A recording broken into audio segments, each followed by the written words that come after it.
नमस्कार दोस्तों, मैं हरीश आपके अपने YouTube चैनल हरीश एसएससी वाले में स्वागत करता हूं और आशा करता हूं आप सभी अच्छे होंगे और आपकी तैयारी भी अच्छी चल रही होगी। तो दोस्तों, आज हमारा एसएससी जीडी का 40वां प्रैक्टिस सेट है। ठीक है, आज के जो क्वेश्चन हैं अच्छे क्वेश्चन है, सेम टू सेम पेपर ऐसा ही आएगा। ठीक है, तो आज के प्रैक्टिस सेट में आपको बताना है कि आपका कितना स्कोर रहा होगा। ठीक है, चलते हैं भैया। एक जरूरी सूचना और सुन लो, जो भी भाई या किसी का फ्रेंड, भाई हो, फ्रेंड हो, कोई भी हो, अदरवाइज अगर कोई भी अग्निवीर की तैयारी करना चाहता है, ठीक है, तो उसके लिए यूट्यूब पर फुल मैथ, हमारे यूट्यूब चैनल पर फुल मैथ सिखाया जाएगा। ठीक है, जिसमें सारे क्वेश्चन आर्मी के ही रहेंगे। ठीक है, ताकि आपकी प्रैक्टिस अच्छी हो और आपको पता चल जाए कि आर्मी जीडी या ट्रेडमैन क्लर्क टेक्निकल का पेपर कैसा आता है। ठीक है, तो आप इस चैनल को उन्हें जरूर शेयर कर सकते हैं। ठीक है, तो चलते हैं पहले क्वेश्चन की तरफ।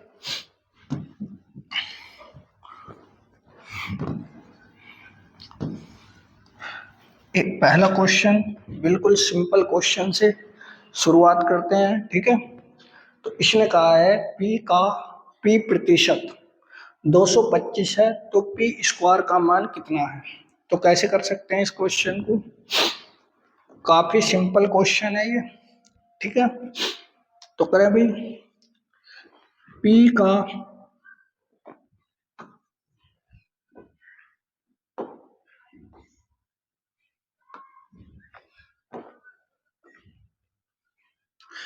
पी का मतलब गुणा। ठीक है, प्रतिशत, प्रतिशत का मतलब बटे 100, 225 है। ठीक है भाई, अब पी की पी में मल्टीप्लाई करूंगा तो पी स्क्वायर हो जाएगा। इस 100 की मल्टीप्लाई इसमें कर दी तो कितना हो गया, 22,500। तो वैल्यू किसकी पूछी है उसने, उसने वैल्यू पूछी है भैया पी स्क्वायर की, और पी स्क्वायर का मान कितना आया है हमारा, 22,500। ठीक है, तो इसका सही आंसर क्या हो जाएगा, ऑप्शन नंबर ए ही हो जाएगा। ठीक है भाई, अगले क्वेश्चन की तरफ चलते हैं। क्वेश्चन नंबर 2 क्या कह रहा है,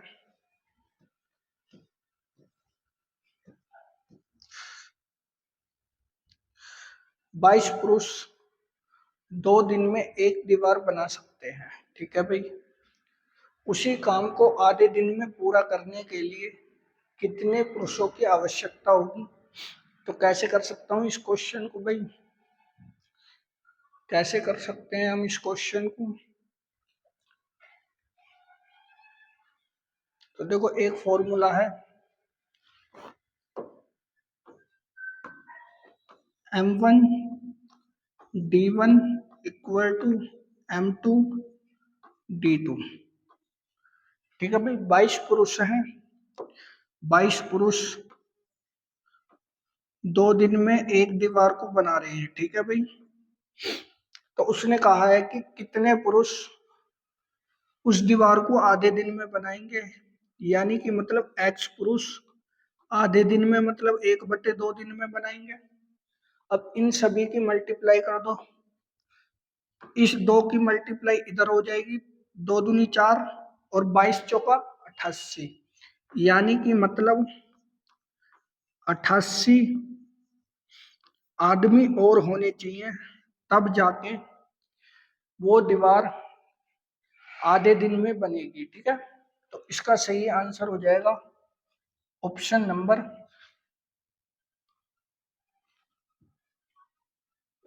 बी। ठीक है भाई, अगले क्वेश्चन की तरफ चलते हैं। क्वेश्चन नंबर 3 क्या कह रहा है, क्वेश्चन नंबर 3 कह रहा है 1500 रुपए की धनराशि को 2 वर्षों के लिए 12% की वार्षिक दर से चक्रवृद्धि पर निवेश किया जाता है। उस धनराशि पर चक्रवृद्धि ब्याज कितना, ज्ञात कीजिए। तो चक्रवृद्धि ब्याज बताना है। तो कैसे कर सकते हैं भाई इस क्वेश्चन को, कैसे कर सकते हैं इस क्वेश्चन को? देखो, चक्रवृद्धि ब्याज का फॉर्मूला है ए बराबर P1 प्लस R/100 की पावर n, जिसे हम समय को n कहते हैं, ठीक है। 12% है, 12% को अगर मैं भिन्न में कन्वर्ट करूंगा तो 3/25 हो जाएगा, ठीक है भाई। यानी कि मतलब मूलधन 25 है, ब्याज बढ़ के कितना हो जाता है 28। तो करें भाई, 15,000 रुपए की राशि है, ठीक है। 25 से राशि 28 हो रही है, कितने वर्षों के लिए? 2 वर्षों के लिए, ठीक है भाई। काटा पीटी कर लेते हैं, 25 से काटते हैं, 25 छिक्का 150, 6 बार गए, ठीक। फिर 25 से काटो, 25 दूनी 50, 25 चौका 100, ठीक है। 24, 28, 28 की मल्टीप्लाई करोगे तो इसका वर्ग कर दो भैया 28, 8 का वर्ग 64, ठीक है। हासिल 6 हो गए, इन दोनों की मल्टीप्लाई कर दो 16, 16 का दूना 32 और 6 38, ठीक है भाई। 2 का वर्ग 4, 4 और 3 7, तो इसका वर्ग इतना आया, मल्टीप्लाई 24। अब देखो, इसकी मल्टीप्लाई कर लोगे तो आपका मिश्र धन आ जाएगा, ठीक है। मिश्र धन आ जाएगा, लेकिन एक स्मार्ट पॉइंट दिखाएं, इसके लास्ट डिजिट और इसके लास्ट डिजिट के अगर हम गुणा करेंगे तो लास्ट का अंक क्या आएगा? 6 आएगा। यानी कि मतलब 4 चौक 16, लास्ट का अंक 6 आना चाहिए। इस ऑप्शन में 4 है लास्ट का अंक, इसमें भी 4 है, इसमें 6 है, यानी कि मतलब इसका सही आंसर यही हो जाएगा, ठीक है। बाकी आप इसकी गुणा कर लेना, मूलधन को घटा देना, आपका आंसर बिल्कुल सही बैठेगा। अगले क्वेश्चन की तरफ चलते हैं भाई। क्वेश्चन नंबर 4 सिंपल क्वेश्चन है, बोर्ड मास पर आधारित यह क्वेश्चन है। कितने भागों में डिवाइड किया हुआ भैया? पहला भाग, दूसरा भाग, तीसरा भाग, चौथा, पांचवा भाग, ठीक है। इनकी मल्टीप्लाई कर लेते हैं, 13 दूनी 26, 13 एकम 13 और 2 15, 156 आ गया पहले भाग का, प्लस इनकी गुणा करूंगा तो 132 आ जाएगा, ठीक है भाई।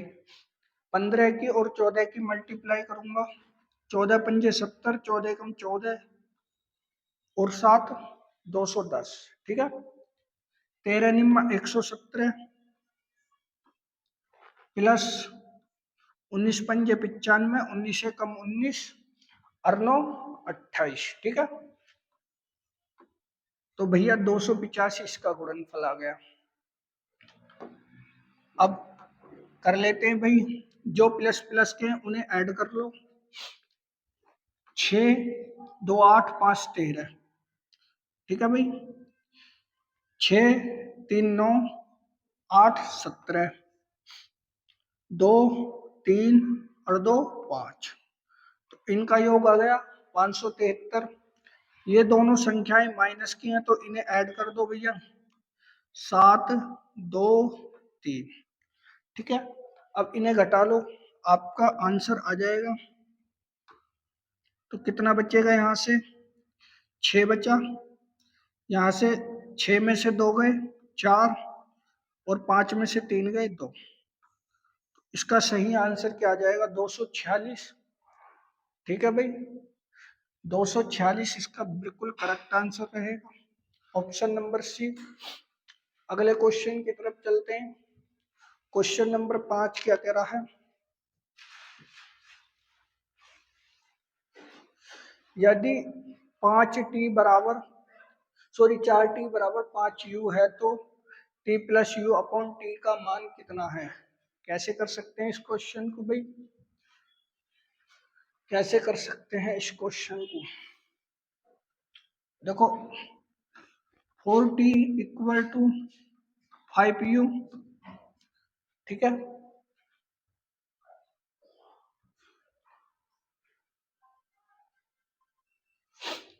अगर मैं रेशो काटूंगा t अनुपात u का, तो इनका विपरीत हो जाएगा, यानी t का अनुपात 5 हो जाएगा, u का अनुपात 4 हो जाएगा, ठीक है। ये इनका ये रेशो हो जाएगा। वैल्यू किसकी पूछी है? t plus you upon T की।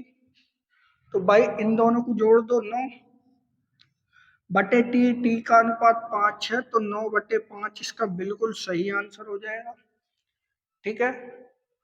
ऑप्शन नंबर 20 का बिल्कुल करेक्ट आंसर रहेगा।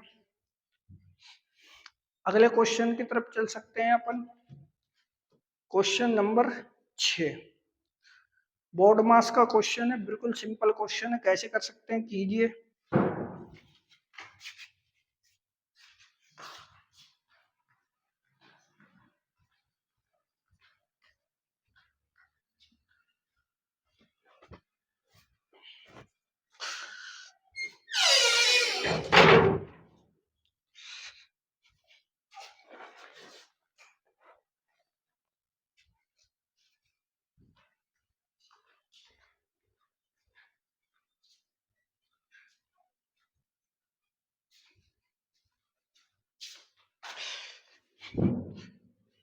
करें भाई इस क्वेश्चन को। तो देखो एक भाग में ये डिवाइड है, दूसरा भाग इसका है, तीसरा भाग ये है, चौथा भाग ये है, ठीक है भाई। करते हैं सॉल्व इस क्वेश्चन को। अगर मैं डिवाइड कर देता हूं भैया, इससे कटा 7, ये कटेगा 7 बार और ये 4 भी खत्म हो जाएगा। तो पहले भाग का जो डिवाइड करके आया वो 7 बचा, ठीक है, चिन्ह प्लस का है, ठीक है।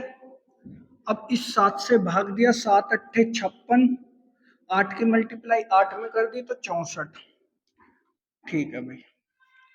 फिर अगले भाग में देख लेते हैं, ये 28 का वर्ग है, ठीक है। 784 किसका वर्ग है? 28 का, प्लस 28, ठीक है। 14 दूनी 28, सॉरी यहाँ पे माइनस आएगा, प्लस 14 दूनी 28, ठीक है भाई। अब कर लेते हैं इसे सोल्व। इस 28 से ये 28 खत्म, 64 और 7 71, तो इसका बिल्कुल सही आंसर कौन सा हो जाएगा? ऑप्शन नंबर ए हो जाएगा, 71, ठीक है। ऑप्शन नंबर ए इसका बिल्कुल करेक्ट आंसर हो जाएगा। अगला क्वेश्चन देख लेता हूं मैं। एक निश्चित धनराशि साधारण ब्याज की दर से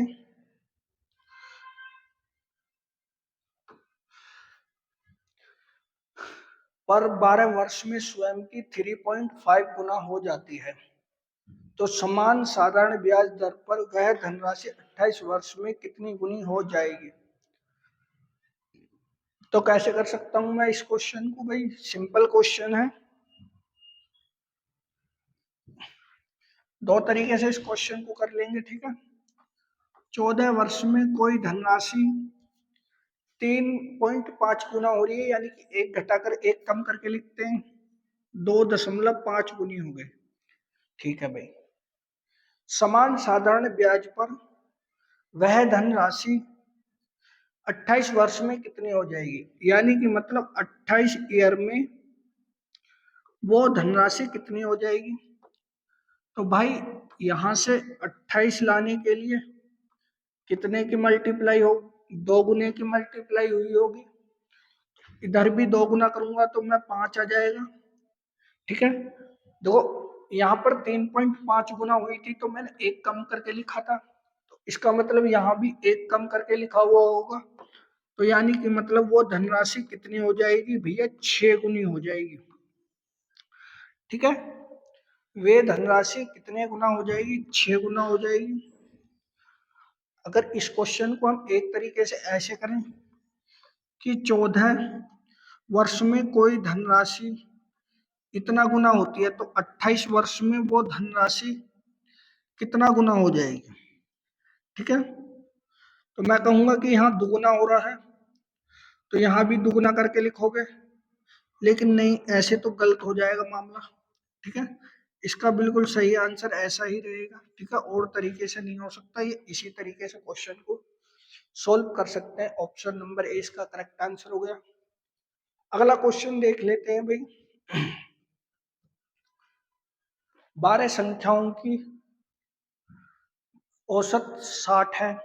यदि प्रथम 5 संख्याओं में से 12 घटा दिया जाए और अगली 7 संख्याओं में से 10 जोड़ दिया जाए तो संख्याओं का नया औसत कितना होगा। इस क्वेश्चन को भाई 90% लोग गलत करेंगे। ठीक है, तो बड़े दिमाग से क्वेश्चन को सॉल्व करना है, बिल्कुल प्यार से। कैसे कर सकते हैं इस क्वेश्चन को भाई, हम कैसे कर सकते हैं क्वेश्चन को सॉल्व। देखो, 12 वर्ष में कोई धनराशि 60 हो जाती है। ठीक है भाई, 12 वर्ष में राशि कितनी हो जाती है, 60 हो जाती है। ठीक है, अब 5 संख्याओं में से 12 घटा दिया जाए तो प्रत्येक 5 संख्या में से 12 घटाएंगे तो टोटल कितना घटेगा, 60 घटेगा। ठीक है भाई, फिर आगे कहा है कि अगली 7 संख्याओं, यहाँ पे माइनस का चिन्ह लगा देता हूं मैं, घटाने के लिए बोल रहा। अगली 7 संख्याओं में भैया 10 जोड़ दिया जाए, यानी कि मतलब यहाँ प्लस लगाना, 10 सत्ते 70। अगर मैं इन दोनों के बीच देखूं कितना डिफरेंस बैठेगा, तो भैया कहोगे आप 10 का बैठेगा। तो कैसा बैठेगा, क्योंकि प्लस की संख्या बड़ी है तो प्लस का बैठेगा। संख्याएं तो 12 ही हैं, तो इसे 12 से डिवाइड कर लो तो आपको पता चल जाएगा कि कितना बढ़ेगा। अगर मैं इस संख्या को डिवाइड करूं भैया, 2 से कटा 5 बार, 2 से कटा 6 बार, 50/6 को अगर मैं भाग करूंगा तो भैया 6 अट्ठे 48। ठीक, 6 अट्ठे 48, 6 तिया 18, इतना बढ़ जाएगा। तो यानी कि मतलब पहले 60 था, अब कितना हो जाएगा, 60.83 हो जाएगा। ठीक है, 60.83 हो जाएगा।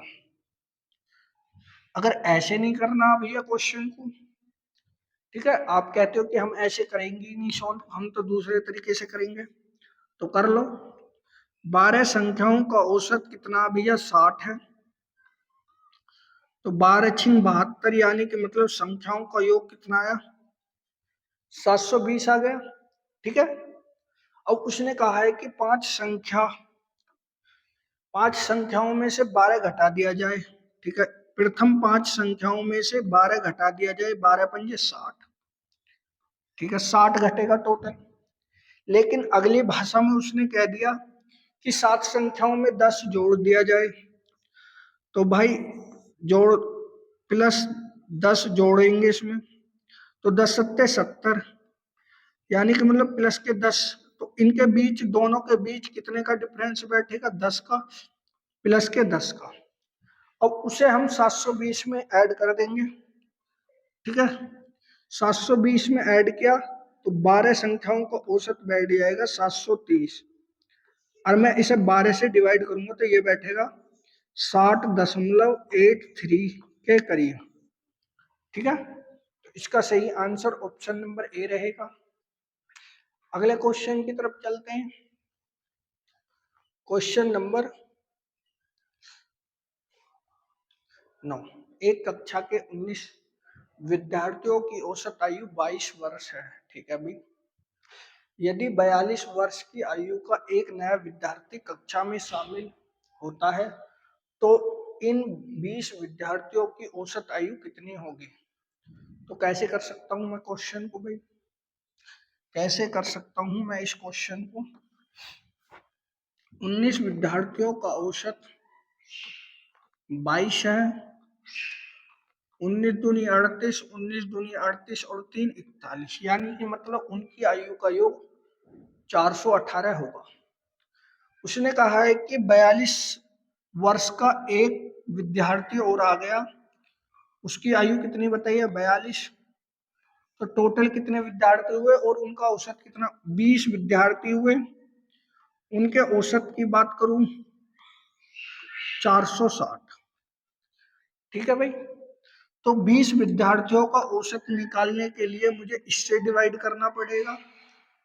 तो कितना, 23 वर्ष क्या आ जाएगा,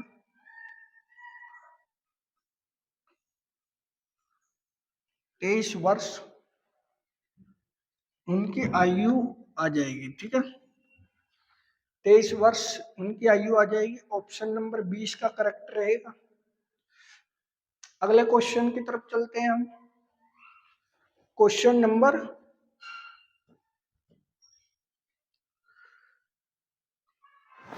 10, निम्न का मान ज्ञात कीजिए। कैसे कर सकते हैं इस क्वेश्चन को भाई, निम्न का मान ज्ञात कीजिए। कैसे करेंगे इस क्वेश्चन को भैया, देखो क्वेश्चन लग आपको सेम रहा होगा। अगर मैं यहाँ ऑप्शन में इसे काट के 1 दे देता तो तब क्या करते आप, क्वेश्चन को सॉल्व कैसे करते, एक आंसर मार देते, टिक नहीं मारते। ठीक है, कोष्टक का मतलब है पहले कोष्टक को सॉल्व करना पड़ेगा। तो 0.5 भाग 5 की 0.5 की मल्टीप्लाई कर दी तो 0.25 हो गया। ठीक है भाई, बटे इसी प्रकार कोष्टक को सॉल्व किया इस वाली संख्या से, ये संख्या एक बार कट जाएगी, यानी कि मतलब 1 मल्टीप्लाई 0.25 सॉरी 5। ठीक है भाई, ठीक है। अब इसे डिवाइड करोगे, मैं इसे डिवाइड करूंगा मैं, तो भैया मेरा ये कितनी बार जाएगा, तो मेरे हिसाब से ये जाना चाहिए। करते हैं भाई, सॉल्व करते हैं इसे। 0.5 बटे 0.25, ये भी मल्टीप्लाई में इसके में आ जाएगा, अर्थात 0.5। ठीक है भाई, अब काटा पीटी कर लेता हूं। इस वाली संख्या से एक बार गया, ठीक है, तो यहां से दशमलव हटाऊंगा, 100 बार चला जाएगा, तो 25 से कटेगा, 25 चौका 100, तो 4 इसका बिल्कुल करेक्ट आंसर आ जाएगा। ठीक है, 4 इसका बिल्कुल करेक्ट आंसर हो जाएगा। ऑप्शन नंबर डी करेक्ट रहेगा। ठीक है, अगले क्वेश्चन की तरफ चलते हैं अपन। क्वेश्चन नंबर 11,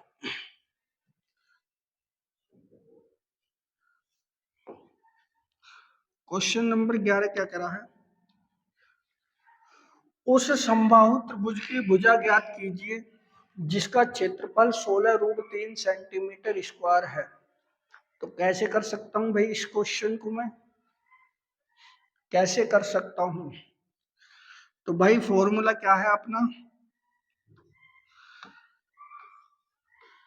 सम बाहु त्रिभुज, समबाहु त्रिभुज का क्षेत्रफल, समकोण का क्षेत्रफल, समकोण त्रिभुज का क्षेत्रफल अलग होता है, समबाहु त्रिभुज का क्षेत्रफल अलग होता है। तो मेरे हिसाब से क्या होता है भैया, मेरे हिसाब से ये होता है। ठीक है, अब उसने वैल्यू दी है, इसकी वैल्यू दे दी 16√3, तो भैया रख देते हैं √3/4 ए स्क्वायर इक्वल टू 16√3। ठीक है भाई, √3 से √3 खत्म। ठीक है, 4 की मल्टीप्लाई कर दो तो ए स्क्वायर इक्वल टू 16 चौका 64। अगर ए की वैल्यू काटूंगा तो मैं 8, तो 8 सेंट 8 सेंटीमीटर इसकी क्या आ जाएगी, एक भुजा आ जाएगी। भुजा की लंबाई क्या आई है, 8 सेंटीमीटर। ठीक है, क्वेश्चन सिंपल था, फॉर्मूला पता होना चाहिए आपको, आप आराम से कर सकते थे इस क्वेश्चन। अगले क्वेश्चन की तरफ चलूं मैं। Question number 12। 110 लीटर के एक मिश्रण में पानी और दूध का अनुपात 4:7 है। पानी और दूध का अनुपात 8:7 करने के लिए मिश्रण में कितना पानी मिलाना होगा। तो कैसे कर सकता हूं भाई मैं इस क्वेश्चन, अपने बिल्कुल सिंपल मेथड से करेंगे जैसे ही क्वेश्चन कह रहा है। ठीक है भाई, वाटर और मिल्क का अनुपात दे रखा, वाटर और मिल्क का अनुपात 4:7 है। इस मिश्रण का जो पूरा क्षमता दे रखी है वो 110 लीटर दे रखी है, यानी कि पूरा जो मिश्रण है वो 110 लीटर का है। तो इन दोनों का योग 11 बैठ रहा है, 11 से डिवाइड किया यानी कि मतलब एक की वैल्यू 10 आ जाएगी। ठीक है, तो भैया यहां से पता करते हैं। तो 70 लीटर क्या था भैया, मिल्क था। ठीक है, अगर मैं पानी की बात करूं तो भाई 40 लीटर पानी था। ठीक है, उसने कहा है कि अनुपात को 8:7 करना है, अनुपात को 8:7 करना है, मिश्रण को, सॉरी। तो भाई देखो, मिल्क कितना था, 7 था, तो यहां भी अनुपात में 7 है। लेकिन वाटर 4 था अनुपात में, यहाँ 8 कर दिया, यानी कि मतलब बढ़ाया है, कितना बढ़ाया है, 40 लीटर और बढ़ा दिया होगा। तो यानी कि मतलब प्लस 40 लीटर और क्या होगा, तभी जाके पता चली होगी कि हाँ भाई इतने अनुपात बन सकता है। तो कितना लीटर पानी मिलाया है, 40 लीटर पानी मिलाया होगा जरूर। ठीक है, 40 लीटर पानी मिलाया होगा बिल्कुल। अगला क्वेश्चन देखता हूं मैं, क्वेश्चन नंबर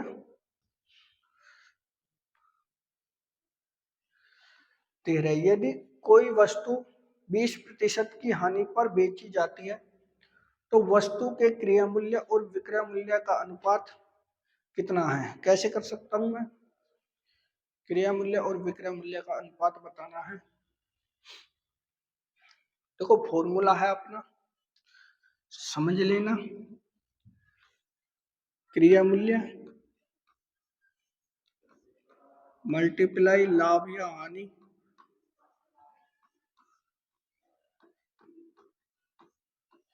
इक्वल टू विक्रय मूल्य। ठीक है भाई, अगर मुझे क्रय मूल्य अनुपात विक्रय मूल्य निकालना है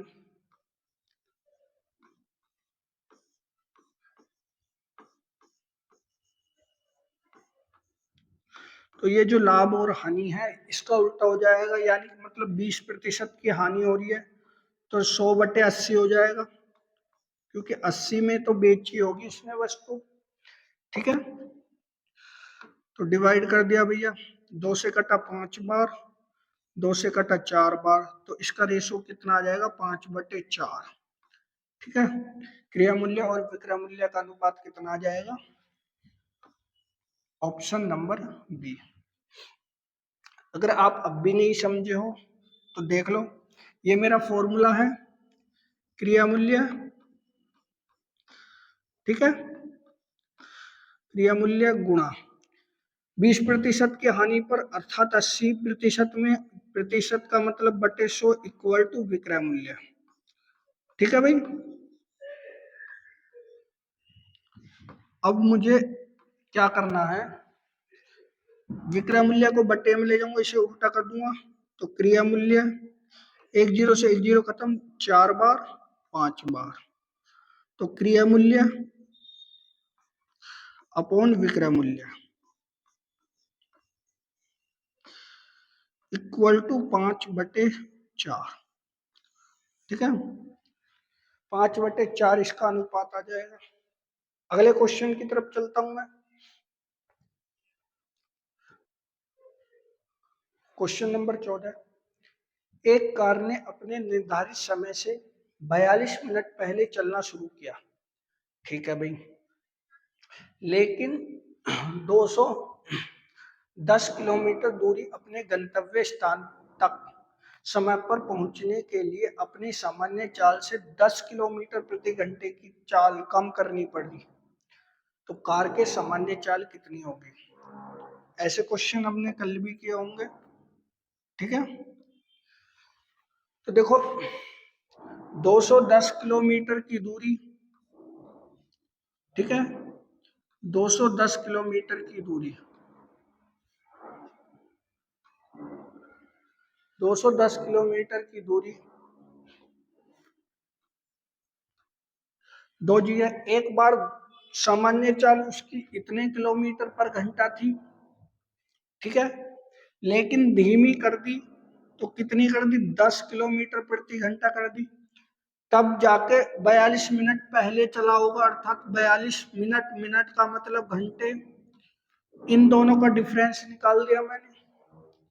ठीक है भाई, 210 बाहर ले लूंगा यहाँ पे कॉमन, तो 1/x minus 10 minus 1/x equal to 6 दाम 60, 6 सत्ते 42, तो 7/10। ठीक है भाई, अब यहां से एलसीएम लिया मैंने, 7 से कटा, 7 या 21, तो 30 x माइनस एक्स प्लस 10 बटे x into x minus 10 equal to 1/10। ठीक है भाई, इस x से ये x खत्म, बचा 10, 10 की मल्टीप्लाई इसमें कर दी तो 300। ठीक है, मल्टीप्लाई इसकी कर लो, x square minus 10x equal to 1/10। इसकी मल्टीप्लाई इसमें हो जाएगी, इसकी मल्टीप्लाई इसमें हो जाएगी, तो क्या आएगा? X square minus 10x equal to 3000। 3000 को उठाकर इधर ले आए भाई हम। ठीक है, 3000 को उठाकर इधर ले आए, तो गुणनखंड करने x square minus 10x minus 3000 equal to 0। अब इसके गुणनखंड 3000 के ऐसे गुणनखंड जिनका घटाव 10 आए, तो मेरे हिसाब से तो 60x माइनस प्लस 50x, 60 गुणा 50 ही होंगे ना, इक्वल टू 0। यहां से कॉमन लिया मैंने, तो इसके गुणनखंड आएंगे x 60, ठीक है, और x प्लस 50। अगर मैं सामान्य चाल की बात करूं तो x बराबर 60 किलोमीटर पर घंटा उसकी चाल आ जाएगी। सामान्य चाल 60 किलोमीटर पर घंटा उसकी चाल आ जाएगी। ठीक है, ऑप्शन नंबर डी रहेगी। ठीक है, ऑप्शन नंबर डी इसका करेक्ट रहेगा। अगर ऐसे क्वेश्चनों को सॉल्व करना है भैया तो ऑप्शनों के द्वारा भी कर सकते हैं हम। ऑप्शनों के द्वारा करोगे तो थोड़ा टाइम तो खर्च होगा, लेकिन हो जाएगा क्वेश्चन।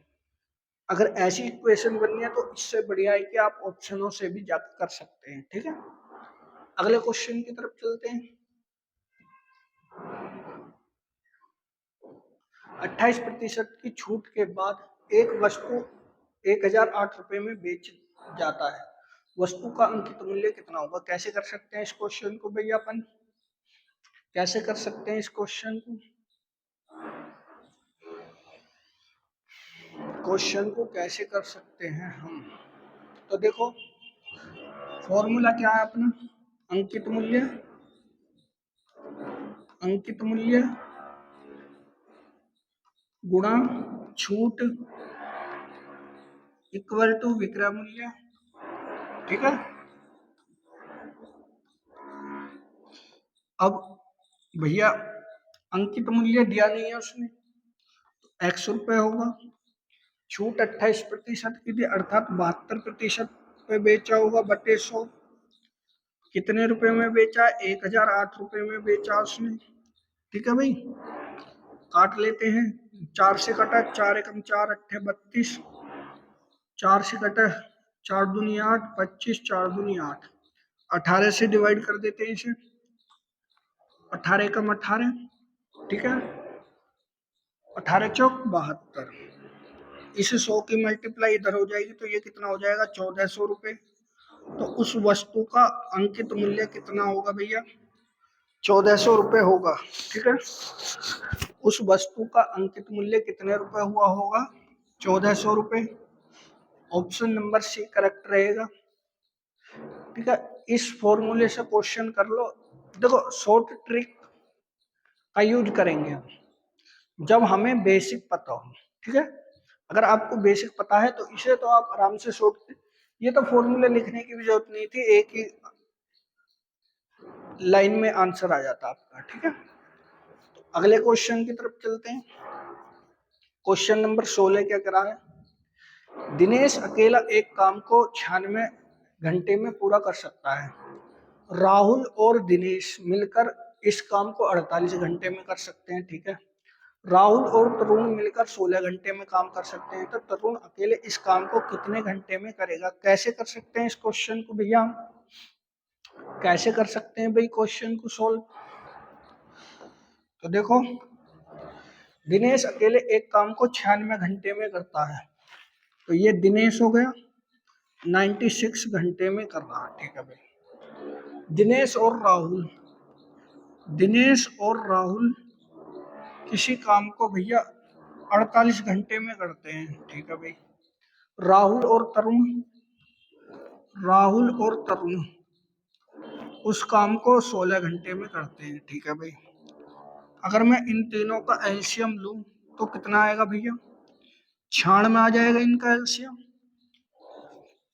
क्योंकि 48 से 96 भी करता है और 16 से भी कर, 16 छिक्कम 96, यानी कि मतलब राहुल और तरुण की जो क्षमता आई है वो 6 आई है, दिनेश और राहुल की जो क्षमता आई है 2 आई है, और दिनेश की जो क्षमता आई है वो 1 आई है, ठीक है।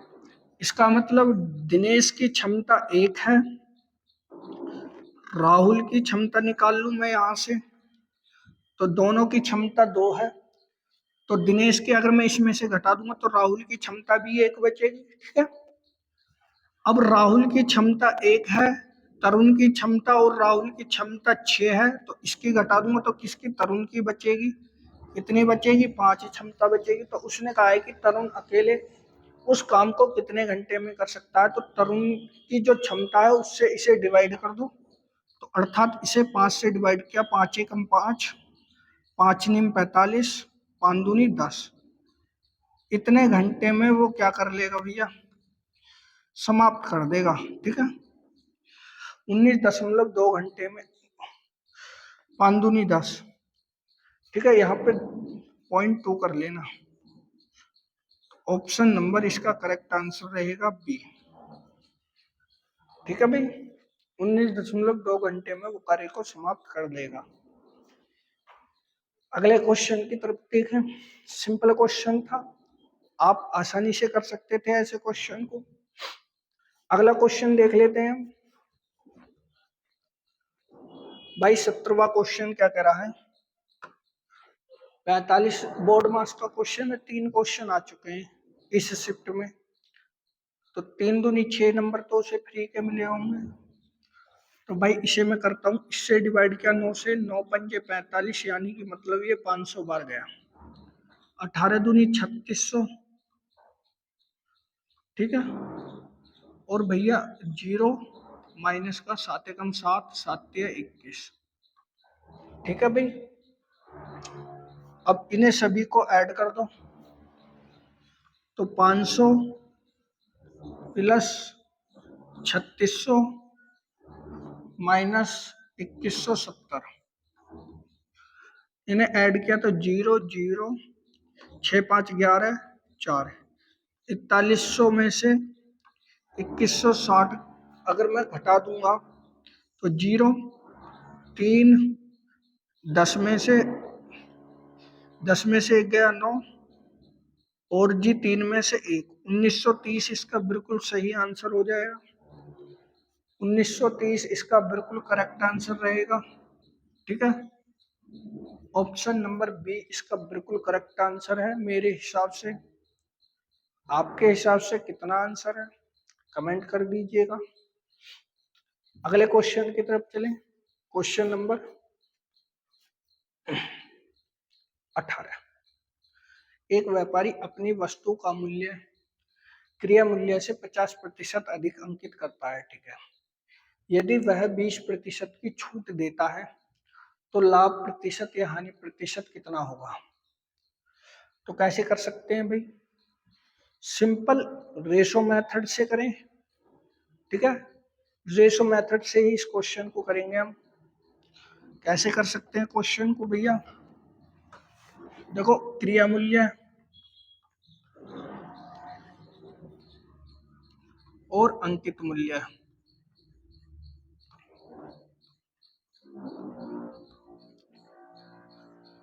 क्रिया मूल्य और अंकित मूल्य, यानी कि मतलब 100 रुपए की कोई वस्तु 50% बढ़ाकर की जाती है, यानी कि मतलब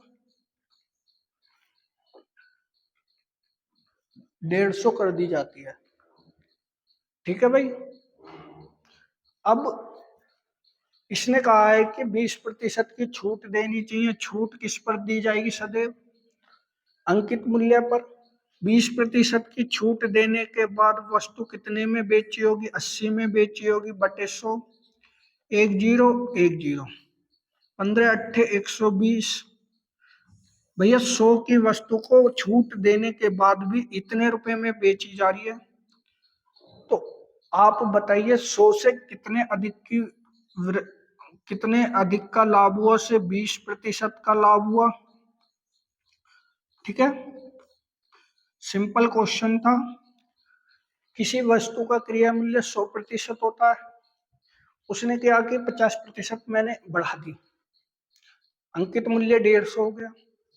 अब उसने कहा है कि मैंने अंकित मूल्य पर 20% की छूट दे दी, तो भाई अंकित मूल्य पर यही छूट मिलेगी, तो 80% में बेची होगी। 150 मल्टीप्लाई 80/100, यानी कि मतलब छूट देने के बाद वस्तु अब भी उसने 120 में बेची है।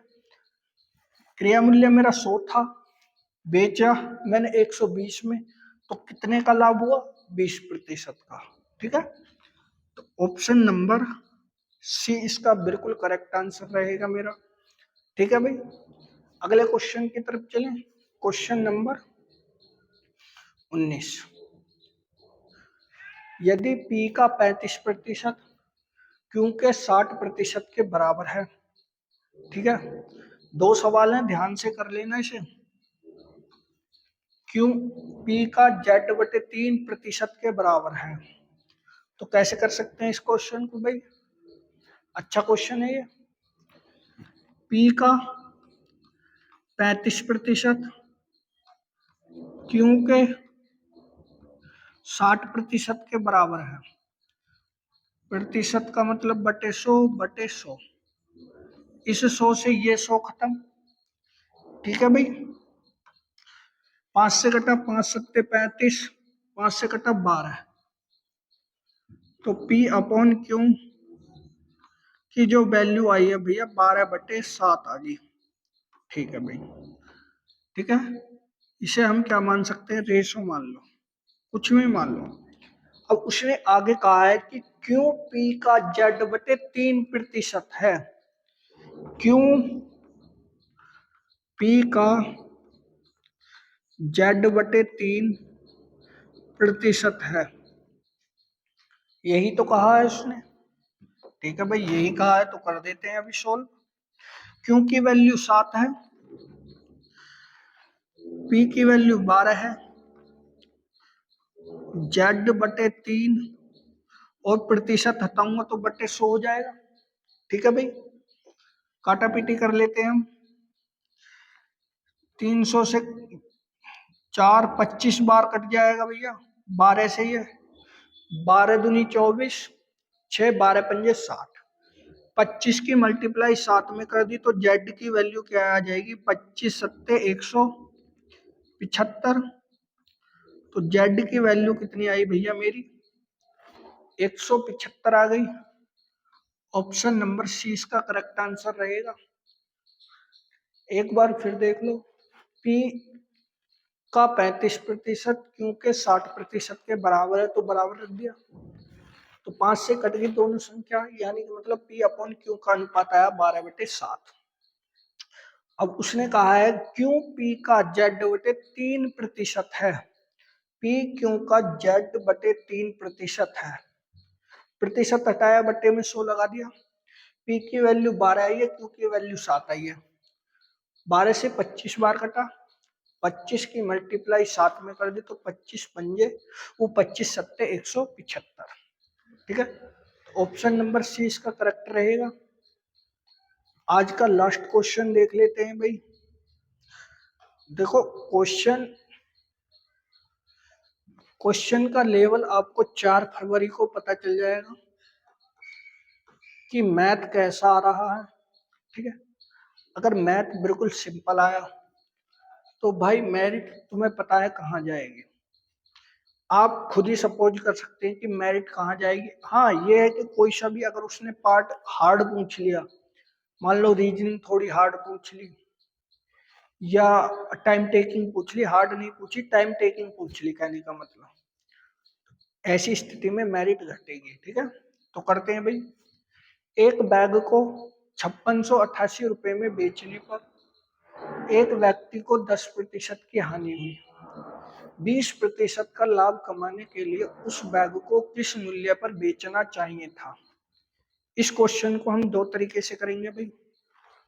ठीक है, दो तरीके से इस क्वेश्चन को करेंगे हम। तो कैसे करेंगे भैया हम? भाई 10% की हानि पर बेची तो क्रिया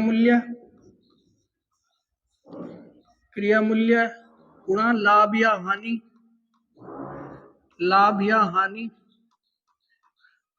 इक्वल टू विक्रय मूल्य। ठीक है, अब भैया कोई वस्तु 100 रुपए की थी, 10% की हानि पर अर्थात 90 में बेची होगी। प्रतिशत हटाया बटे 100, कितने में बेच रहा है वो? 5688 में बेच रहा। तो क्रिया मूल्य निकाल सकता हूं मैं। एक जीरो से एक जीरो खत्म, 9 से कटा, 9 छिक्का 54, 9 तिया 27, 9 दूनी 18। 10 की मल्टीप्लाई इधर हो जाएगी तो वस्तु का क्रिया मूल्य आ जाएगा 6320 रुपए। ठीक है, 6320 रुपए वस्तु का क्रिया मूल्य आ चुका। अब उसने आगे कहा है 20% का लाभ कमाने के लिए बैग को कितने मूल्य में बेचना चाहिए था। अब इस वस्तु पर उसे 20% लाभ कमाना है तो 120 में बेचनी पड़ेगी बटे 100। एक जीरो से एक जीरो खत्म, एक जीरो से एक जीरो खत्म। ठीक है, 12 दूनी 24 का 4।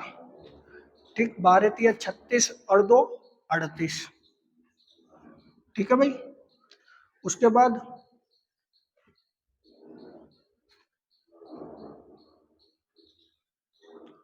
12 छिंग 72, 72 और 3 75। ठीक है,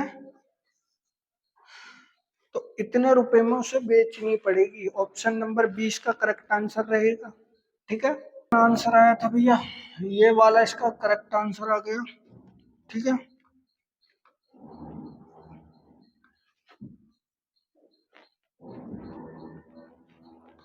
ये इसका करेक्ट आंसर है। ठीक है, तो आज के प्रैक्टिस सेट में आपका स्कोर 20 में से क्या रहा, कमेंट करना है। दूसरी चीज, अगर आज अच्छे बच्चे हैं तो उन्हें 20 में से 20 क्वेश्चन करने थे, जो अच्छे बच्चे हैं। ठीक है, और जो एवरेज बच्चे हैं उन्हें 17 से 18 क्वेश्चन करने थे आज। और भाई जो मतलब जिनका मैथ वीक है भैया, उन्हें कम से कम 15 क्वेश्चन ऐसे थे जिन्हें वो कर सकते थे। ठीक है, तो आज के प्रैक्टिस में बताना है। दूसरी चीज, जितने भी हमारे अग्निवीर आर्मी अग्निवीर के भाई हैं जो कहते हैं कि भाई मैथ की वजह से हमारा नंबर नहीं फंसता है, तो इन्हें मैं सजेशन करूँगा। दूसरी चीज़, किस सब्जेक्ट में, जैसे जीएस है, जीएस में से कहाँ से क्वेश्चन ज़्यादा बनते हैं, उसके लिए भी मैं आपको बताऊंगा, ठीक है। तो आप हमारे चैनल से जुड़ सकते हैं। अगर आपको हमारी वीडियो अच्छी लगी हो तो वीडियो को लाइक कीजिएगा, शेयर कीजिएगा और चैनल को कीजिएगा सब्सक्राइब। जय हिंद, जय भारत।